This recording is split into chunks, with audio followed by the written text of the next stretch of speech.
Many men struggle to attract and keep women they like because they unknowingly make critical mistakes that make women disqualify them. So today I'm going to reveal the 10 things you should absolutely avoid doing if you want to show women that you have the qualities that they're looking for.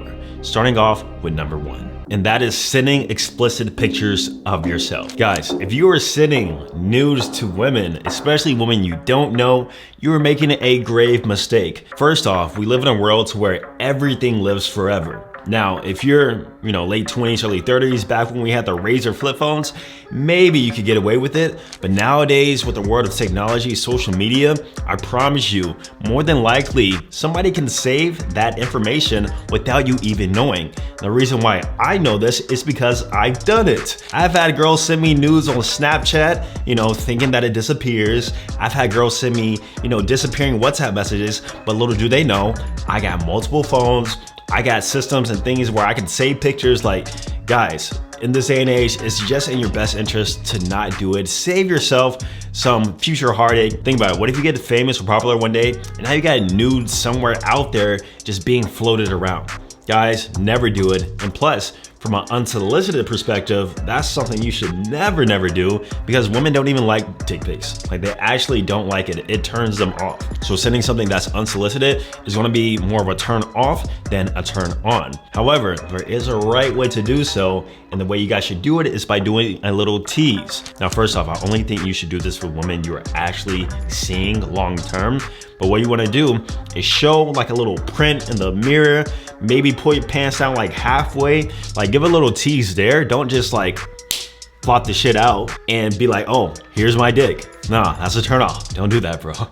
Now, number 2, you never want to be too available. Now, you probably heard this before, but some of you guys start to make this mistake as you get to know a woman more and more. You become more available. You answer her calls, time it rings. You're always texting her. You never just seem like a busy guy who has things going on about his life. Listen, women want you to make them a part of your life, but not make them your whole entire life. Stay communicating with friends, stay on your purpose, and overall, if you just do this consistently, you'll naturally come off more busy and less available. Honestly, if you have a long-term relationship or a girl that you're casually dating right now, I believe that you should try to see her no more than 3 times a week. I know that sounds crazy for most people, but when you establish these boundaries, especially with a girl that you're seeing ongoingly and consistently, it makes her realize like, hey, this guy's time is valuable. And when I do see him, I'm gonna put in that much more effort because I don't get to see him and he's not as available as all the other simps who always wanted to see me every single day at all points throughout the day. I've seen multiple relationships to where the guy was just always up the girl's ass, like always wanted to see her while she was at work, wanted to spend the night at her place every single night. And though it's flattering at first, over time, I promise you, they start to resent you, and it's shown in very, very subtle ways. And it might take a long time to actually perspire this, but point is, you just always want to make sure that you're not too available. There has to be a perfect balance. Number 3 is to never deal with a low interest woman. This was one of the things that literally changed my whole entire dating life. Like, honestly, me no longer dealing with low interest women and being able to recognize low, medium, high interest women is one of the things that really allowed me to stop wasting time, because you'll start to realize that whenever you deal with these low interest women, you'll find yourself like, a lot of chasing, a lot of follow-ups, a lot of convincing. And then overall, even if they do go out and meet with you, it just won't be worth it in the long run, because they won't be fully themselves because they really don't like you. You have to convince and sell them on the idea of hanging out with you. Like, that's literally only what low value men do. And if you guys need help with identifying low, medium, and high interest women, I actually did a full breakdown on my Patreon. Also, I did a full breakdown on reading texts on my Patreon of low, medium, and high interest women. So if you're now on the Patreon, be sure to check it out, guys. I'm posting exclusive content every single week, things that I cannot post on YouTube. So if you guys love this content, you're definitely gonna love it over there on the Patreon. But the point is, no more low interest women. Maybe medium interest, we can get away with that, but low interest, absolutely not. What we should be doing is focusing on high interest women, women who choose us, women who almost beg for us to go out with them. And you only get high interest women once you make yourself more of an attractive man and really start to leverage your sexual market value characteristics against the woman who you're personally attracted to. That only comes, like I said, through leveling up your looks, your money, your status, and presenting that consistently. Number 4, guys, is to never be naive. I think the biggest thing with this is to not give women the benefit of the doubt. You know, once you just stop giving people, and women especially, the benefit of the doubt, your life will get so much easier. So overall, you need to listen to that internal voice. She's taking forever to reply. More than likely, she ain't gonna see you. You're getting weird vibes from the certain chick. More than likely, she don't like you. Listen to yourself and stop giving people, and women especially, the benefit of the doubt. Once you do this, I promise you it's gonna make your life so much easier. Now, another aspect of being naive is to not be naive to female nature. Understand that women are capable of acting in malicious ways against every single guy that they talk to, including yourself. Just because she's one way with you doesn't mean she'll forever be that way with you, and it also doesn't mean she wasn't like that with somebody else. Point is, the thing about female psychology and female nature is that they're capable of acting whichever way to the right guy. Right now, you just might happen to be that right guy to where they don't act like that, but let you slip up, let she get too comfortable with you, and I promise you, you're gonna be back to searching, why is she acting like this on YouTube? Don't do it, bro. Don't be naive. Number 5 is to never go 50-50. Now, of course, there's some exceptions with this, but by and large, you guys always should be trying to leverage yourself in a higher position than your woman, because that positions you in the leadership frame and role. 50-50 relationships, there's really no decision maker. There always has to be a decision maker. You gotta remember, men are providers and protectors. Keyword being providers. Women look and want a man to provide for them, and that means that you're not splitting costs. Now, in terms of living situations, maybe you could pay the rent and then she's the one who buys the groceries and foods and does the electric bills. There's so many ways you can go about this, but point is, if you're the type of guy where they split everything 50-50 down the middle, especially if you're making more than your girl, that will only lead to future resentment, and it really showcases who you are as a man. You're not a provider, and overall, that's unattractive. Number 6, never go unprotected. I can confidently say I've never had an STD in my life. Now, statistically, that should be borderline impossible given the amount of women I've been with.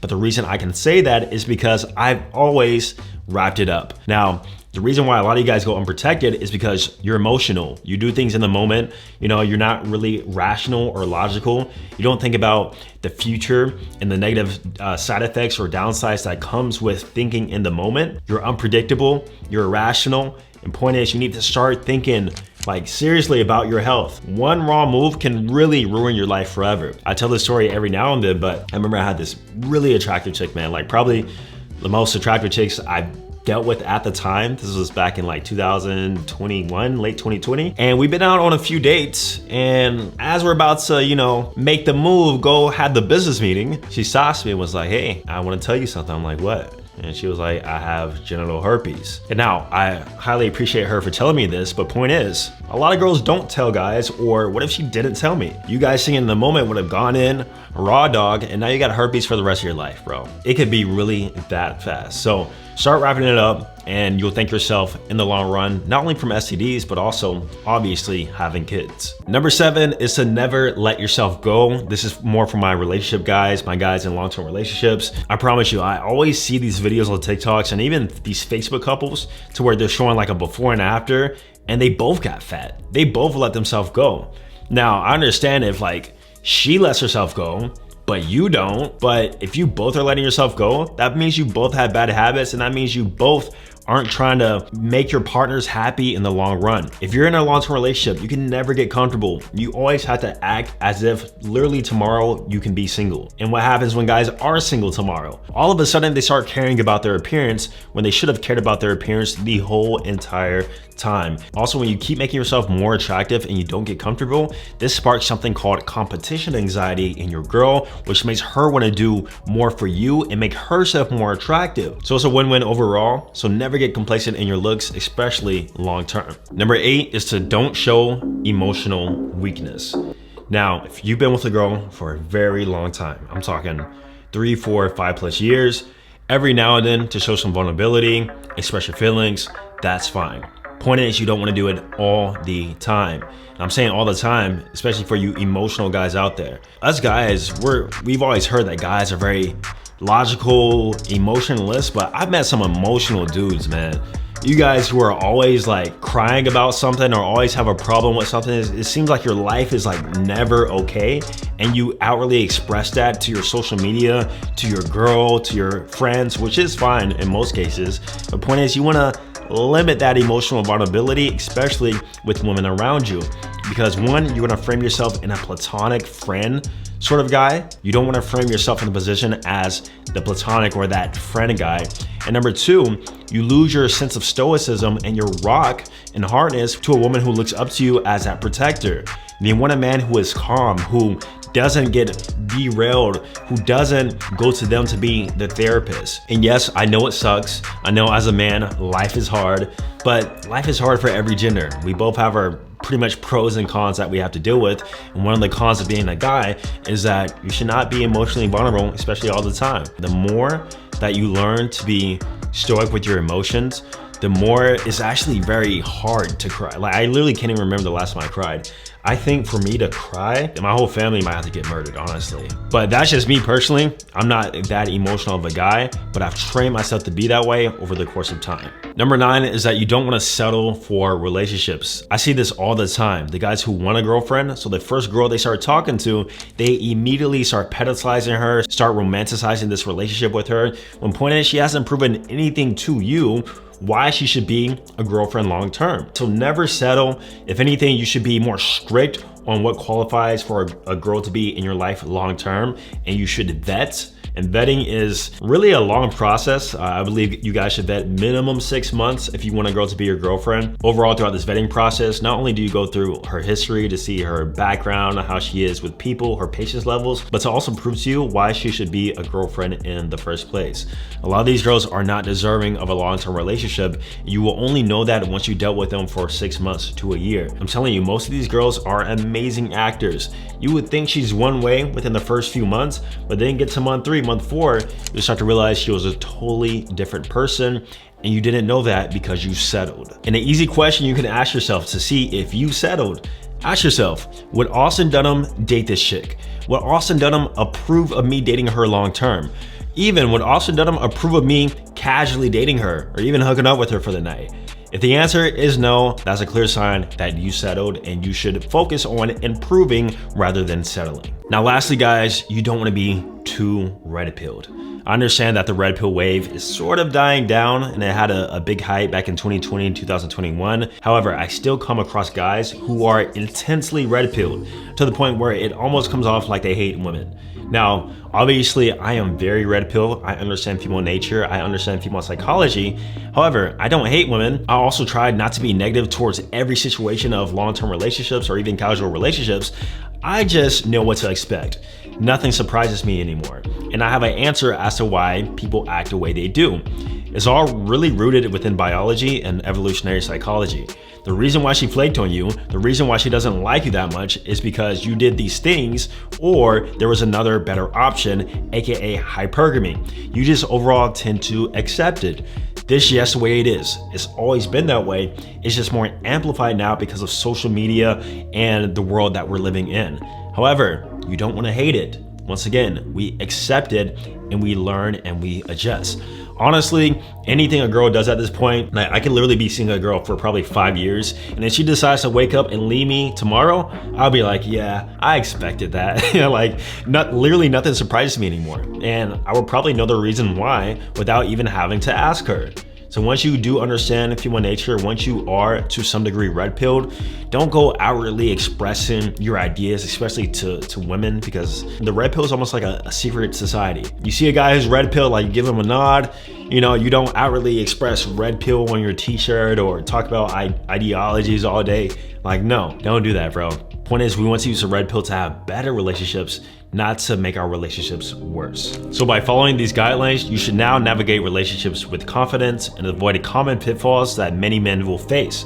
Remember, self-respect and maintaining your own life are key to attracting women and keeping the right woman long term.